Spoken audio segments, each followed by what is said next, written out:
ተላላ እኔ በለፋሁት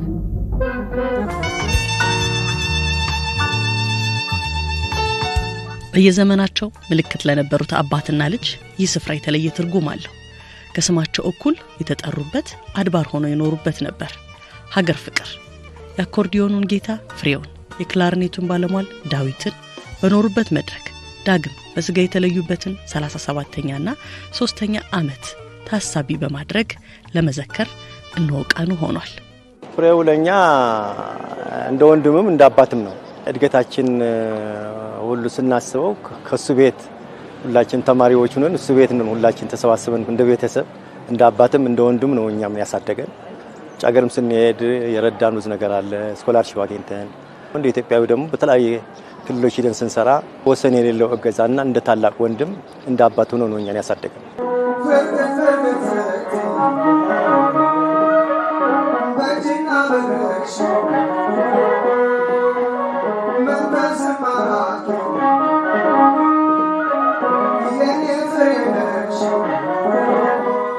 እኛ እንግዲህ 4 ነን፣ 3 ወንድና 1 ሴት ነን። እኔ መጨረሻ ነኝ።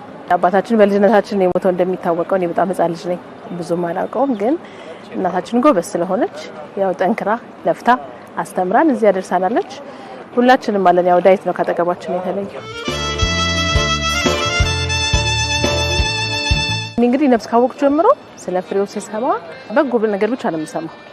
ደስ የሚለው ስለ ራስሽ ሰው ወይም ስለ አባትሽ ጥሩ ነገር መስማት ደስ ይላል በጣምና በጎ ነገር ነው የምሰማው። በጣም ጥሩ ሰው እንደነበረ፣ ለሰው የሚደርስ እንደነበር፣ ለራሱ ሳይሆን ለሰው የሚሆን እንደውም አንድ ጊዜ ኪሮስ ኃይለ ሥላሴ ፍሬው ሻማ ነው ብሎ ተናግሮ ነበር እና ያንን ስትሰሚ ላንቺም ደግሞ ተጽዕኖ አድርጎ አንቺም ያንን መልካምነት ለማስቀጠል ትጥሪያለሽ።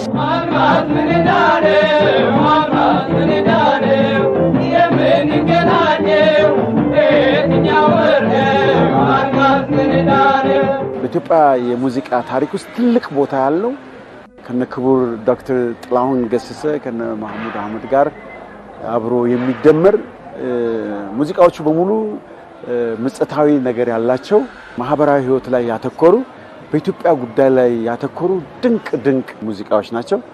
ቦታ ሳይገድበው እጅግ በጣም የሚደመጥ ነው። በፉከራ በሽለላ ሀገሬ ኢትዮጵያ የሚለውን ሙዚቃ ሲጫወት የሚለውን የሚጫወትበት ወቅት እጅግ በጣም ድንቅ የሆነ ብዙ ሰዎችን የሚያዝናና ዛሬም ዘመን ተሻግሮ የሚሄድ ድንቅ የሙዚቃ ባለሙያ ነው። እሱና ጥላሁን ኦልሞስት ኮንቴምፖራሪስ ናቸው፣ ዘመነኞች ናቸው። ጥላሁን ገሰሰ እዚህ ግቢው ነበር የሚኖሩት ነው የሚባለው። አንድ ጎጆ ቤት ነበር፣ እዚህ ነበር የሚኖሩት።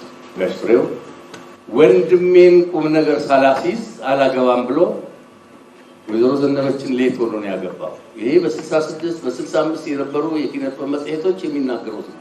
ልጅ በነበረ ጊዜ በጣም ያጫውተናል፣ ያዝናናናል፣ ቤት ውስጥ መሳሪያ ይጫወትልናል። ወደሱ እንድንሄድም ማለት በግዳጅ ሳይሆን በፍላጎታችን እንድንሄድ የመጫወት እንትናችንን ማለት ሙዚቃ እንድንጫወት ይሞክረን ነበርና በጣም ጥሩ አባት ነው።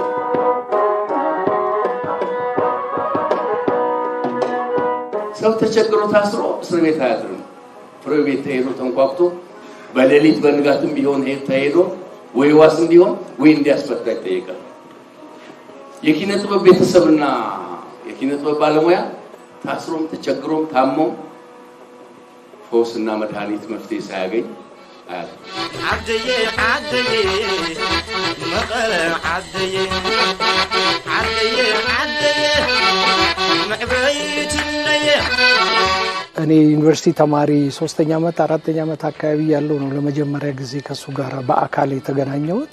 እዚህ ጓደኞች ነበሩኝ የኔ ሲኒየሮች ግራጁዌት አድርገው እነ ተፈሪ አለሙ እና እነሱ ጋር ስመጣ ያየኛል። እኔ ገና ተማሪ ነበርኩና በቃ የአባትነት ፍቅር ትህትን ነው ምናምኑና እኔም ራሴ ብዙ የተማርኩበት ነው። እሱን አይቼ እሱን ለመኮረጅ ሳልሞክር የቀረሁ አይመስለኝም። በጣም ብዙ ትሁት አርቲስቶች አሉ ትልልቆች። ጋሽ ፍሬው ከነኛ ከሚጠቀሱት መካከል አንዱ ነው። ዛሬ ሄደሽ መታወቂያ የለኝም ካልሹ ቀበሌ ሄዶ መታወቂያ ወጥ ይሰጥሻል።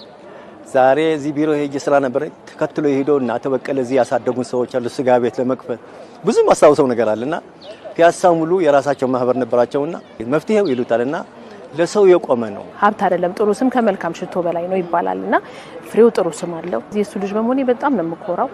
በጣም ባለሙያዎች ነበሩ። ፍሬው በጣም ባለሙያ ነው። ዳዊትም በጣም ትልቅ ባለሙያ ነው። ከእድሜው በላይ ሰርቶ ያለፈ ነውና የእንደዛ አይነት ሰዎች ቤት በመሆኔ የዳዊት እህት በመሆኔ የፍሬው ልጅ በመሆኔ እጅግ በጣም ነው የምኮራው።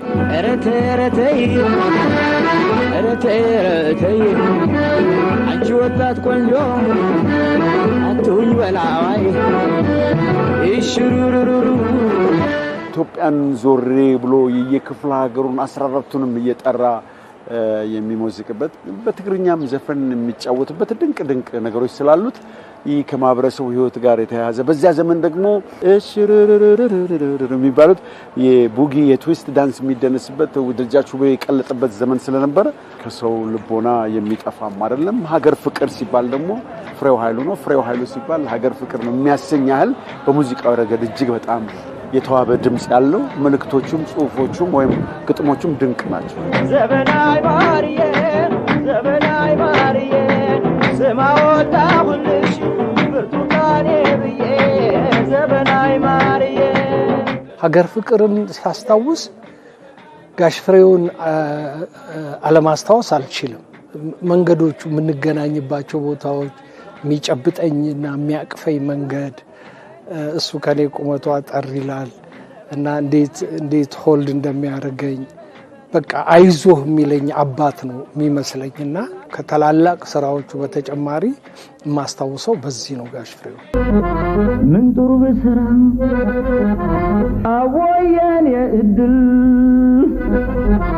ሞኝ ነው ተላላ እኔ በለፋሁት ተመስጋኙ ሌላ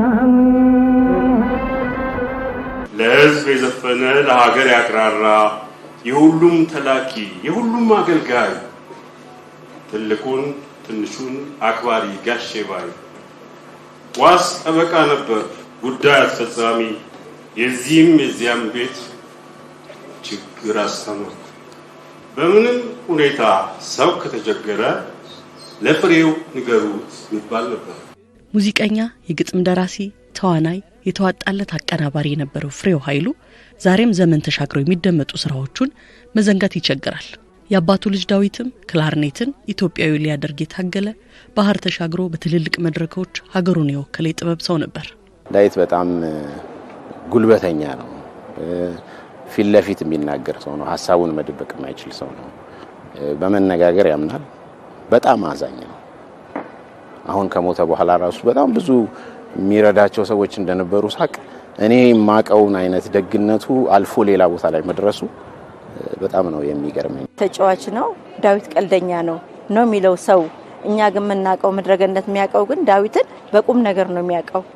ለዚህ ያበቃኝ እዚህ ቦታ እንድደርስ ያደረገን እሱ ነው። እውነቴን ነው የምልሽ ዳዊት ለኛ ብዙ መስዋዕት የከፈለ ነው። ግን ማንም አያውቅም። ሁሉም በሆዱ ነው። ፎቶ እንኳን ከኛ ጋር አልተነሳም። ለምን አይፈልግም። ካለፈ በኋላ ነው ዳዊት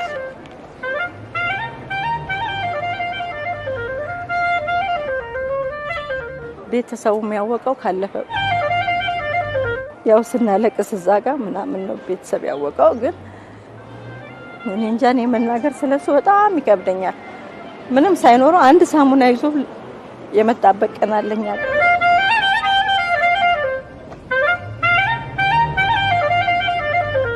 ጸብም ይኖርሻል፣ ፍቅርሽም የዛኔ ያክል ነው። እኔ ላይ ተጽዕኖ ይኖራል። ግን ከዳዊት ጋር በደንብ እንጣላ ነበር።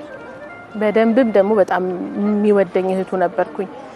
ተጣልተን አያምነኝም። ተመልሶ ዞሮ መጥቶ ስራዬ ቦታ በፍጹም ሰከንድ አይቆይምና ያ ነገር በጣም ይረብሸኛል ሳስበው። ምን መስለሽ መዋል ማደር አይደለም ለሰከንድ እንጃ ለደቂቃዎች መቆየት አይችልም ከኔ ጋር ተጣልቶና ያ ነገር ሳስበው በጣም ይረብሸኛል።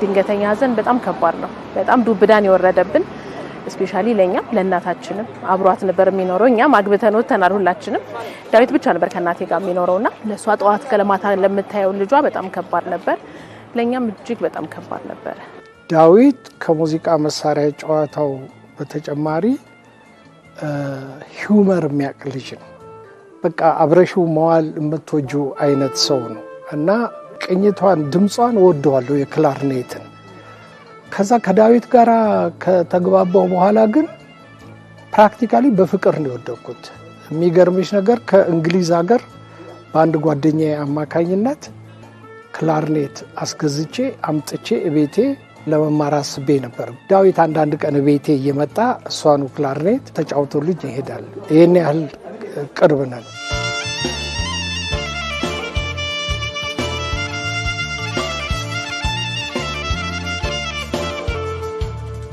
ብቻውን ሙሉ ሰዓት 3 ሰዓት መሸፈን የሚችል የክለብ ውስጥ የሚጫወት ሀገር ፍቅር ብሔራዊ ቲያትር በተለይም ከመልክዓ ምድር ጋር በማድረግ ያባቱንም ሆነ አዳዲስ የሌሎችን ያባቱ ጓደኞች ሙዚቀኞችን ስራዎች በሙዚቃ መሳሪያ የሚጫወት ነው ድንገት ነው የተለየን ጣሊያን ነገር ሄዶ ለስራ ነው በዛው ያረፈብን የዛሬ 3 አመት እጅግ ያሳዝናል ስለዚህ ሁለቱ አባትና ልጅ ተወራራሽ የሆነ እጅግ በጣም ድንቅ የሆነ የኪነ ጥበብ ሙያ ስላላቸው ያመሳስላል እሱ ሲሞት በቃችን ክላርኔት ቤቴ ውስጥ ማየት የለብኝም ብዬ የሱ የቀብር ዕለት ለያሬድ ሙዚቃ ትምህርት ቤት ዳይሬክተር እዚሁ መድረክ ላይ ሀገር ፍቅር መድረክ ላይ አስረክበ ተረከቡኝ አስተምሩበት ልጆች ብዬ ክላርኔቷን አስረክበያለሁ ለምን ከዛላ ላያት አልችልም እንኳን ለማመዳት ለማየት መሳሪያውን ለማየት ከዳዊት ሞት በኋላ ከመምህሩ ደቀ መዝሙሩ ነው የሚባለው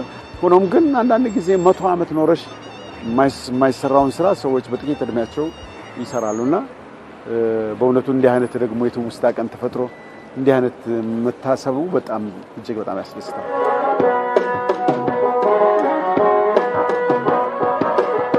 ባህላዊ ሙዚቃራ በጣም አጣብቋትና እንድትችል አድርጓት በቃ ኢትዮጵያዊ ክርስትና ሊያስነሳት ሲታገል አቃለሁ በቃ ኢትዮጵያዊቷ የሚል ሁሉ እኮ አልበም አለው ዋሽንግተን እንትኗ ናት ያለችው ክላርኔቷ ናት ያለችው አረንጓዴ ቢጫ ቀይ ለብሳለች ኢትዮጵያዊቷ ነው የሚላትና የናንተ አይደለችም እቺ የኛ ናት ብሎ አዶ ነው አዶፕት ሊያረጋት ይሁን ሊቀማቸው ይሁን የፈለገው አላቅም ግን የተሳካለት ነገር ምንድነው ከነሱ ጋር እንኳን ሲጫወት ከፈረንጆቹ ጋር አንዳንድ የጃዝ ፉቴጆችን አይቻለሁ የዳዊት ኮንፊደንስ እና ብቃቱ ችሎታው ፈረንጆቹን ራሱ ያስደመማቸው ነበር ሲጫወታት መሳሪያውን አይ ቲንክ ለትንሽ ሙሉ በሙሉ ኢትዮጵያዊ ሳያረጋት በማለፉ በጣም ነው ማዝነው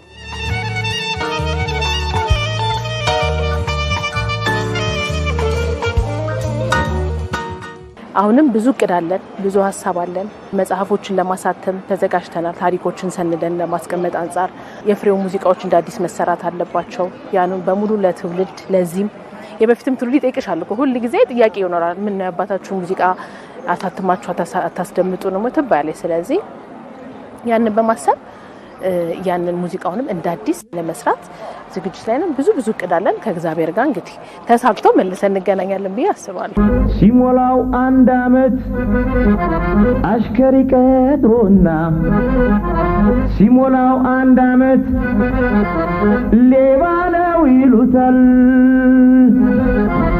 በአንድ ቤት በአንድ መድረክ የዘመን የሙያ ውርርስን አድምቀው ከኖሩት ጥቂቶቹ መካከል ፍሬው ኃይሉና ዳዊት ስላበርክቷቸው ሀገር ፍቅርም ትውልድም ያመሰግናቸዋል እኔ ጨዋታ ወዳለሁና አላረም ነፃነቴን ስለምወደው ዝምታን መመዳን አልቻልኩም